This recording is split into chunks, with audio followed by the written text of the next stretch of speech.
தகதகன்னு ஒரு chicken gravy பார்த்ததுமே சாப்பிடணும்னு தோணும். சண்டே அதுவுமா செய்யலனா எப்படி? அப்போ செஞ்சிடலாமா? ஒரு 1/2 கிலோ சிக்கனில் கொஞ்சமாக மஞ்சத்தூள், 2 டேபிள் ஸ்பூன் மிளகாய்த்தூள், 2 டேபிள் ஸ்பூன் அளவு தயிர் சேர்த்து நல்லா பிசைஞ்சு ஒரு 1/2 மணி நேரம் ஊற வச்சுருங்க. இப்போ ஒரு பாத்திரத்தில் எண்ணெய், 2 பட்டை, 2 கிராம்பு, 1 டேபிள் ஸ்பூன் அளவு சோம்பு, 2 வெங்காயத்தை சேர்த்து பொன்னிறமாக வதக்கிட்டு 1 டேபிள் ஸ்பூன் இஞ்சி பூண்டு பேஸ்ட் சேர்த்து வதக்கிக்கலாம். 2 தக்காளி சேர்த்துக்கிறேன். கொஞ்சமாக உப்பு சேர்த்து தக்காளிலாம் நல்லா ஸ்மாஷ் ஆகட்டும். இப்போ நம்ம எடுத்து வச்சுருக்க சிக்கனையும் சேர்த்து நல்லா கலந்து விட்டுக்கலாம். ஒரு நிமிஷம் போல் கலந்து விட்டுக்கலாம்.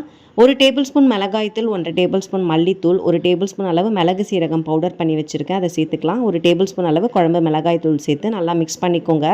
இந்த மசாலாவோட இந்த சிக்கன் நல்லா ஒரு 2 நிமிஷம் போல் வெந்து வரட்டும். இப்போ 1/2 டம்ளர் அளவு தண்ணி விட்டு கிரேவியை நல்லா கொதிக்க விட்டு உங்கள் கன்சிஸ்டன்சிக்கு ஏற்ற மாதிரி நீங்கள் இறக்கிடுங்க. நான் செமி கிரேவியாகவே இன்றைக்கி இறக்கிடுறேன்.